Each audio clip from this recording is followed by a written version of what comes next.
बिस्मिल्लाहिर्रहमानिर्रहीम। अस्सलाम वालेकुम नाज़रीन, मैं हूँ आम शहरी आरिफ हमीद भट्टी। अहम तरीन और मुल्क की बदलती सूरत हाल पर लम्हा लम्हा आपको आगाह करने की कोशिश करते हैं। नाज़रीन, मखलूत हुकूमत बंद तो गई, 14 जमातों कमो बेशतर पीपल्स पार्टी और नून लीग, लेकिन सख्त मुश्किलात का शिकार है। कोई बड़ा फैसला नहीं कर पा रहे। कहा जा रहा है कि आइंदा इसी हफ्ते नए इलेक्शन या नई डायरेक्शन का फैसला किया जाएगा। हुकूमत के सर पे कंबल पड़ गया, उतार रहे हैं नवाज शहबाज शरीफ। सख्त मुश्किल है इस सिलसिले में, कल कौम से अहम खिताब करेंगे। दूसरी तरफ मुनव्वर अरकान के मुस्तकबिल का फैसले की घड़ी आ गई। हर दिल धड़क रहा है कि कितनी सज़ा होगी 63A के तहत की। अगर 10 साल सज़ा दे देती है तो कई सियासतदानों का मुस्तकबिल तारीख हो जाएगा। दूसरी तरफ मुनव्वर अरकान जो पंजाब के थे, जिन्होंने फ्लोर क्रॉसिंग की थी, उनका भी फैसला महफूज कर लिया है। अगर वो फैसले पे मुनव्वर अरकान को डी सीट कर दिया जाता है तो पंजाब हुकूमत का भी दड़म तख्ता हो जाएगा। लगता है कि इमरान खान ने जो कहा था मैं इक़्तिदार से निकल कर ख़तरनाक हो जाऊँगा, वो वाकई ही ख़तरनाक होते जा रहे हैं। उनकी असल बात है कि वज़ीर आज़म साबिक़ इमरान खान ने एस्टैब्लिशमेंट की मदद से हुकूमत 2018 में कामयाब कर ली और मुख्तलिफ जमातों को इत्तेहादी बनाया। नाज़रीन, इस मौके पर उन्होंने MQM को साथ मिलाया, बाप पार्टी को बुलाया, काफ लीग को बुलाया और दीगर बुलाया। बहुत सारी गुफ्तगू आप सुन रहे होंगे। दरअसल फौज साबिक़ वज़ीर आज़म इमरान खान और एस्टैब्लिशमेंट में इख्तलाफात उस वक्त शुरू हुए जब DGISI फैज़ हमीद को तब्दील करके कोर कमांडर पेशावर लगाया गया। साबिक़ वज़ीर आज़म इमरान खान किसी भी सूरत में नहीं चाहते थे कि वो चेंज हो, क्योंकि वो हमेशा हर मौके पर उनको रेस्क्यू करते रहे। जबकि साबिक़ वज़ीर आज़म इमरान खान का मौक़िफ़ था कि अमेरिकन फ़ौज के इनखला पर पेशावर कोर बहुत अहम थी और जनरल फैज़ हमीद मुश्किल हालात को कंट्रोल करने की अहलियत रखते थे। उनकी काबिलियत की वजह से खदशा था कि पाकिस्तान में दहशत गर्दी हो सकती है, इसलिए वो उसको तब्दील नहीं करना चाहते थे। इस वजह से जब DGISPR ने जनरल फैज़ हमीद की ट्रांसफ़र वहाँ से की और उनकी जगह पर DGISI नदीम अंजुम साहब को DGISI लगाया, जो पेशावर और कराची के कोर कमांडर थे, और फैज़ हमीद, इस बात पर एस्टैब्लिशमेंट और इमरान खान आमने सामने आ गए। असल हकीकत यह है, बाकी आपको लगड़ बगड़ बड़ी कहानियाँ आती होंगी। उसके बाद इमरान खान के ख़िलाफ़ अमेरिका ने करवट ली, क्योंकि इमरान खान ने उनको एयरबेस देने से इनकार कर दिया था। फिर कहा जा रहा है कि एक अहम तरीन शख्सियत लंदन गई और उनकी नवाज शरीफ से मुलाकात हुई और आहिस्ता आहिस्ता वो तमाम चीज़ें बनकर अदम एतमाद की सूरत अख्तियार कर गई। अमेरिकन प्लान के तहत इमरान खान को हुकूमत से निकालने की कोशिश की, लंदन में उस पर इम्प्लीमेंट हुई और पाकिस्तान में चंद लोगों ने उसके फैसिलिटेटर का किरदार अदा किया। इस तरह इमरान खान की हुकूमत को अदम एतमाद के ज़रिए चलता कर दिया। लेकिन इत्तेहादी जमातें पीपल्स पार्टी और नून लीग के मिल के इमरान खान की हुकूमत को साजिश से तो ख़त्म करा लिया। अपने पाँव पर आज 1.25 महीना हो गया खड़ा नहीं हो पा रही। डॉलर बुलंद तरीन सतह पर, सियासी अदम इस्तेकाम और मुल्क अनारगी और खाना जंगी की तरफ जा रहा है। आपस में इत्तेहादियों के अख्तलाफात इस कदर शिद्दत अख्तियार कर गए हैं कि यह हुकूमत किसी भी वक्त धड़म तख्ता हो सकती है। अब नवाज शरीफ ने अपने भाई शहबाज शरीफ को बुलाया और कहा कि इतनी महंगाई अगर आपने IMF की शराइत पर करनी है तो नून लीग का वोट बैंक कम होगा, जबकि इत्तेहादी जमातें इसका बोझ नहीं उठाना चाह रही। नवाज शरीफ अब कल से तमाम इत्तेहादी जमातों को कह रहे हैं अगर कीमतें बढ़ानी है तो सब मिल के प्रेस कॉन्फ्रेंस करेंगे और बताएंगे कि इमरान खान ने ये किया और हमें इस वजह से बढ़ाना पड़ा, वरना नए इलेक्शन की तरफ जाया जाए। इस पर आसफ अली जरदारी ने सख्त इख्तलाफ कर दिया है। जबकि इमरान खान ये है कि तूफ़ान की तरह जलसे हर शहर में करते जा रहे हैं। कमो बेशतर 10 से ज़्यादा वो इस शदीद गर्मी में जलसे कर चुके हैं और हुकूमत पर दबाव डाल रहे हैं। उनका एक ही मौक़िफ़ है, सिर्फ़ और सिर्फ नए इलेक्शन करवाए जाएं, वरना 20 तारीख के बाद वो जो कॉल देंगे इसमें 3 दिन रह गए हैं। अगर इन 3 दिनों में हुकूमत ने नए इलेक्शन का फैसला ना किया, इस सिलसिले में सदर पाकिस्तान ने भी अपना किरदार अदा करना शुरू कर दिया और अदम एतमाद को कामयाब कराने वाली अहम तरीन शख्सियत भी मुतरक हो गई है। क्योंकि जब से अगर IMF से डील नहीं करते तो पाकिस्तान को खुदा न खास्ता श्रीलंका की तरफ डिफ़ॉल्ट होने का खतरा है।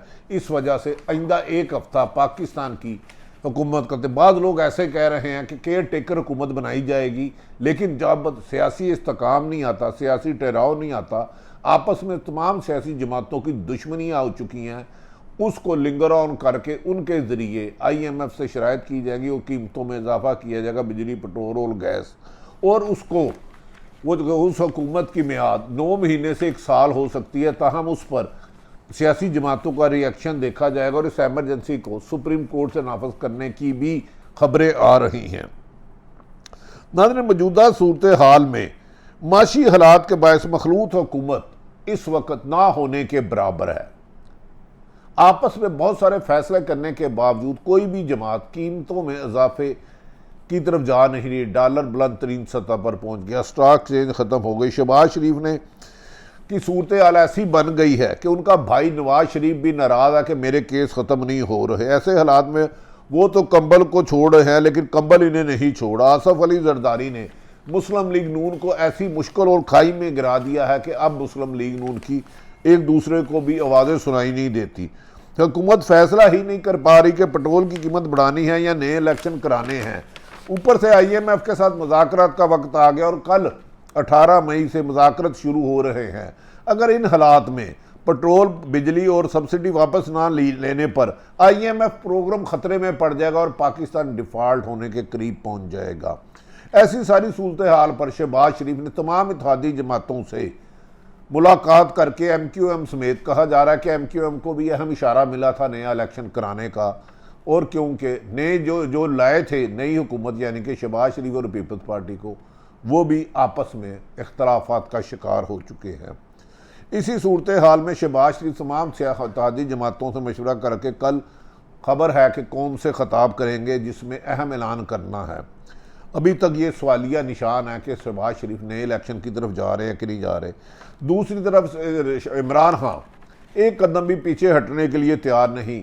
कमो बेशतर 10 से ज़्यादा जलसे करने के बाद इस्लामाबाद लॉन्ग मार्च काल का वक्त करीब तर आ गया है। 20 मई को मुल्तान के जलसे में इमरान खान ने कारकुनों को कॉल देनी है कि वो किस वक्त इस्लामाबाद 25 लाख पहुँचे। ऐसे में अगर पहुँचते हैं तो हुकूमत का चलना मुश्किल ही नहीं, नामुमकिन है। नाज़रीन, मौजूदा सूरत हाल से ना सिर्फ सियासतदान परेशान है, बल्कि सियासी अदारे और अवाम का तो कोई पुरसाने हाल ही नहीं।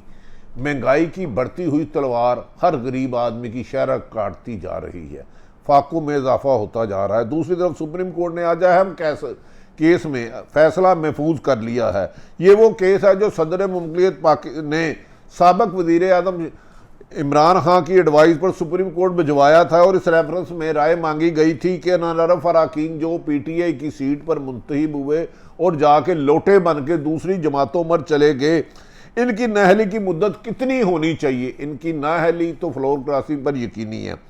सुप्रीम कोर्ट ने 1.5 माह से ज़्यादा तक इस रेफरेंस की समाअत की। इमरान खान तो चाहते थे कि अदम एतमाद की तहरीक पर वोटिंग से पहले ही फैसला आया जाए, लेकिन पाकिस्तान में अदालतें आइन और कानून के मुताबिक तमाम मौक़िफ़ सुन के ही फैसला करती हैं। मौक़िफ़ सुनना लाजमी है। इस वक्त फैसला तो नहीं आया, मगर अब फैसले की घड़ी आन पहुंची है। आज आखिरी समाअत पर मौजूद चीफ जस्टिस मोहतरम साहब ने रिमार्क देते हुए इंतहाई अहम हैं। उन्होंने कहा, सुप्रीम कोर्ट में आर्टिकल 63A की तशरीह से मुतलिक सदारती रेफरेंस समाअत रिमार्क्स में कहा, अगर किसी वज़ीर आज़म को इतराज़ है तो इसे चाहिए कि पार्लियामेंट से छोड़ दे, इस्तीफ़ा देकर चले जाए और नया मुंतखब होकर आए। ऐसी सूरत में सदर मुमलिकत को इत्माद का वोट लेने का कह सकते हैं।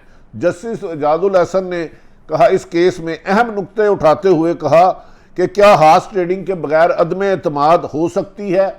ख़यानत एक बहुत बड़ा जुर्म है।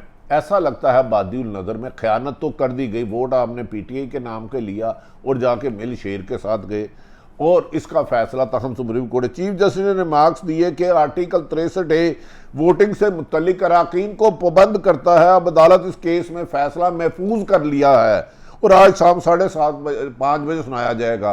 अब फैसला ये करना है कि डीसीड होने की मुद्दत 5 साल है, 10 साल है, 1 साल है या फॉर एवर है। इस फैसले से मुनर्रफ अराकीन के गर्दन पर लोटों पर छुरी है गई, अगर वो हो गए तो उनका मुस्तबिल तारीख हो जाएगा। दूसरी तरफ नादरीन, माशी हालात के बायस मखलूत हुकूमत का तो हमने पहले ही आपको जिक्र कर दिया है।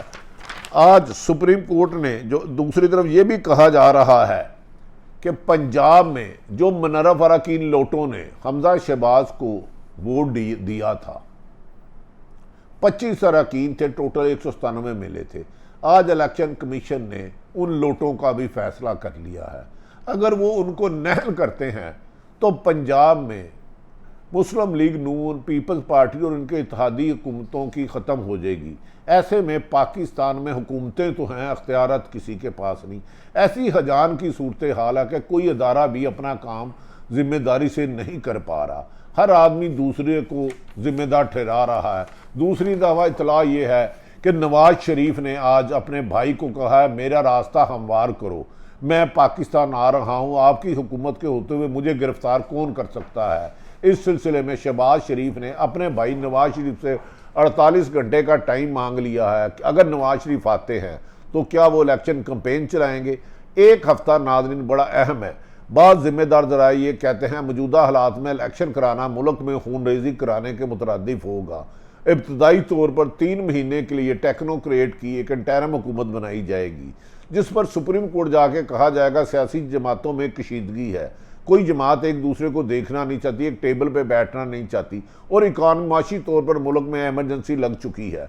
इन हालात में इस हुकूमत को उस हुकूमत का जो केयर टेकर बनती है तो उसे एक्सटेंड किए जाने पर गौर किए जाने का इम्कान है, जिसकी मुद्दत 9 से 11 माह होगी। नाज़रीन, इस मौजूदा 9 से महीने से 1 साल तक होगी। मौजूदा सूरत हाल कशीदगी का बायस मुल्क की इकानमी और एक्सपोर्ट ख़त्म हो चुकी है, और ऐसी तशवीशनाक सूरत हाल है कि इमरान खान साहब ने कहा है वो किसी भी सूरत जब तक इलेक्शन की डेट नहीं आती वो हुकूमत को गिराने के लिए धरना भी देंगे, लार्ज मार्च भी करेंगे और पूरा शहर चौक करेंगे। इमरान खान किसी भी धमकी से ज़ेर नहीं हो रहे, जब के हुकूमत के इत्तेहादी जमातें भी सख्त कन्फ्यूज़ है।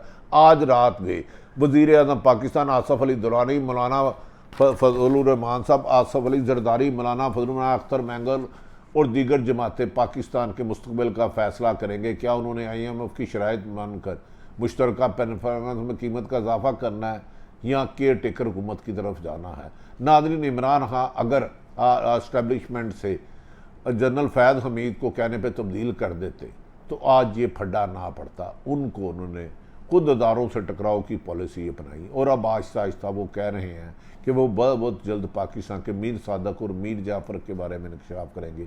मादी में किसी हुकूमत को निकाला जाता था, डर के सहम के बैठ जाते थे। इमरान खान की क्योंकि बैरून मुल्क ना अरबों रुपए की करप्शन है, ना कोई पैसे है, इसलिए उन्होंने कश्तियाँ जलाकर अवाम की आज़ाद हकीकी आज़ादी के लिए जंग का आगाज़ किया है, जदोजहद का आगाज़ किया है। देखते हैं इमरान खान कामयाब होते हैं या साथ ही इसी हफ्ते में अहम फैसले आना की तवक्को है। अपने इर्द गिर्द वालों का ख्याल रखें। पाकिस्तान जिंदाबाद।